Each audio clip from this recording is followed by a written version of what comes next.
But we have a trading market, which means we have stocks to look at, and there are lots of numbers, news flow that could be impacting individual scripts today. So we've got our teammates standing by with the stock list of the morning. Hi, guys. Good morning and a happy budget day to all of you.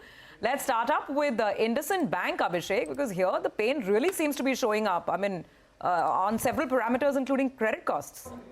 Well, the pain is actually lower than what the street estimated. So net interest margin, however, has come in at 23 quarter low of about 3.93% versus 4.08% in the previous quarter. Asset quality has been better than what analysts did fear. It's come in at gross NPA ratio of 2.25% versus 2.1% in the previous quarter. Slippages were at 2,200 crore, which is on the elevated side. However, it is lower than analysts estimate like Kotak Securities, who estimated slippages of 3,100 crores. Now, provision pool increased by 380 crores despite the fact that they utilized 200 crore of provisions for the MFI portfolio. However, that has strengthened the balance sheet. So, with respect to PNL versus RPOL, the NI is below RPOL. However, the PAT is ahead of RPOL despite the strengthening of the balance sheet. Back to you. Okay, got that. Thanks a lot, Abhishek. Vinny, Sun Pharma, how was it? So Sun Pharma, yesterday we did have the numbers, a decent set of numbers that has come in from the company, but the key con call highlights that what we're going to highlight today, in terms of guidance, have lowered their R&D guidance to less than 7% of sales from earlier guidance of 7 to 8% for FY25. Specialty business, they said the prescription trends in the key brands of the company were doing well, and that was quite strong. So yes, that is some relief coming in on that front. US business, which was a bit of a miss this time, they highlighted that this time the US business was a miss because of laniodomide sales, which in Q3 FY25 were much lower versus last quarter, and that is something that is leading to the decline in terms of growth of the company. Other than that, India formulation business, the sales in India formulation business also saw a growth of 13-14% during the quarter. All therapies performed well. These are the key highlights that have come in from Sun Pharma. All right, Vinny, thank you very much for that. Well, one of the recent listings, Vishal Mega Mart, will also be in focus. It's an interesting one, widely owned, and lots of interest. Winnie, back to you. Yes, so in terms of Vishal Mega Mart, first quarterly performance that they've reported after their listing, when you look at it, they've seen a revenue growth of 20%, which is much slower than their historic growth of 24 to 26%. Other than that, we are seeing that EBITDA margin is at around 16%, which is quite flattish. Profits have seen just a growth of 28%. Company is highlighting a bit of a subdued demand in terms of consumer trends. So we could expect a bit of a red coming in for Vishal Mega Mart today. SSSG growth stood at around 10.5%. Red is what we're expecting this time. Got it. Okay, so that's Vishal Mega Mart, a little slower than perhaps what they've done in the past. Got it, Vinny. What about the others? I think you were watching out for a bunch of other stocks, Aster, DM and MedPlus. Absolutely. So both of them reported their numbers post-market hours yesterday. Aster DM expecting red here, a weak set of numbers versus what the street was anticipating and estimating in terms of BBG estimates. Revenue growth also of the company is in single digits, high single digits of around 9%. But this is the lowest revenue growth that we've seen since March 2024, where they managed to see 20% growth so far. Matured hospitals saw good growth this time. Margins have been at 25% for the 9-month time period. Karnataka, Maharashtra cluster saw a 33% growth. Average length of stay days has come into 3.2 days versus 3.4 days previously when we look at it. But payer mix, insurance business is around 30% now. Keep an eye out on that. Overall numbers are a miss coming in versus what the street was expecting. So red there. Now MedPlus on the other hand has managed to see a good set of numbers this time in Q3. Better margins than what one was expecting.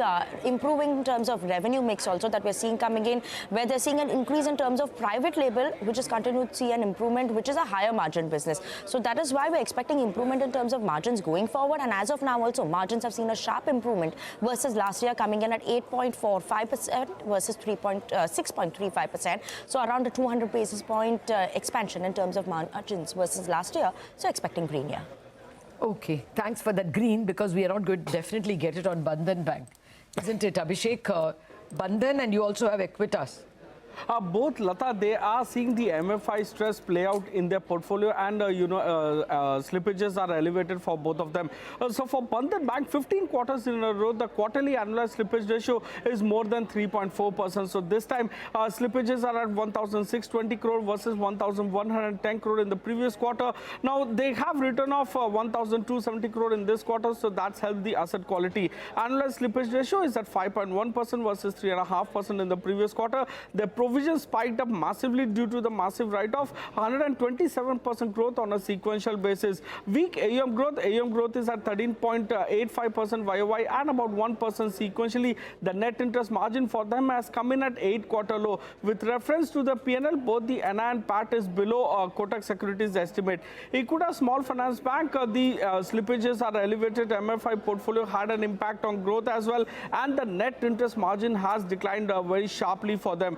AUM growth is at 15% YOY and about 3.5% sequentially. In this, the MFI portfolio has declined both YOY and quarter-on-quarter with respect to the growth rates. Slippages are elevated, 80 crore more than previous quarter, so 586 crore versus 506 crore in the previous quarter. Annualized slippage ratio is elevated at 6.3%. The write-offs are huge this time, 235 crore versus less than 40 crore last time. Net interest margin is at multi-quarter low of 7.4% versus 7.7% in the previous quarter. Their PNL, both the NI and PAT is below Motilal Oswal estimate. Back to you. All right, Abhishek, thank you very much for that. So lots of numbers. Well, one more. ONGC should be in focus. Vivek is here with that one. Vivek, morning.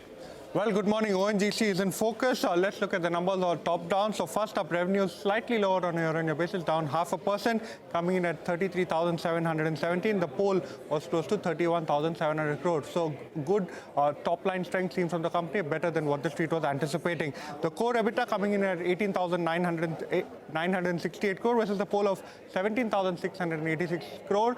Now remember, this is an operational beat from ONGC. However, there was a significantly lower other income that the company saw in this particular quarter. Other income just around 1,811 crore versus 4,766 crore, which actually led to the profitability missing the poll. The profitability at close to 8,240 crore versus our poll of close to 9,500 crore. Now, when you're talking about crude realizations, it proved to be a drag in this particular quarter, but strong production is something that aided the performance this time around. So expect ONGC to see some green on the screen today.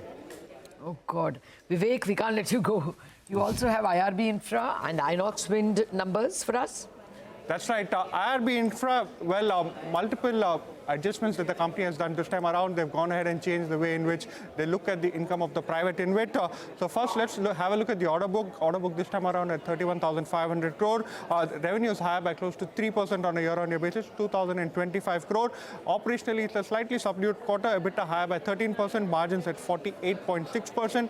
Profitability, very, very high, large, optically over 6,000 crore, but multiple one-offs that we just described. Number one, they've changed the accounting of the investments in its InvIT. So there is a one-time exceptional item of close to 5,800 crore. And along with that, they've also recognized the gain on the InvIT as a fair adjustment value of close to 230 crores. Operational miss from IRB Infra. On the back of that, expect some red. The other stock on the radar is Inox Wind, a good quarter from the company. Remember, the company has a quarterly run rate of execution of close to 140 megawatt. This time around, it's close to 190 megawatt. Revenues higher by 81%, EBITDA higher by over 100%, so it's more than doubled on a year-on-year basis. Margins, operating margins, very strong. This is due to better product mix and also versus the EPC versus O&M mix that the company has recognized in the quarter gone by. Margins at 22.7% versus 18.4%.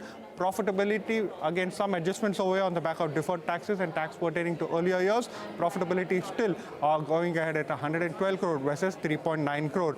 Order book slightly subdued on a sequential basis, but much stronger on a year-on-year basis, 3.3 gigawatts. So expect some green on Inox Wind today. Well, those are big increases on a year-on-year basis at least. And of course, stock like Suzlon from that same space has corrected quite a bit from the highs in the recent fall. Actually, one of the top sort of declines amongst mid caps and small caps.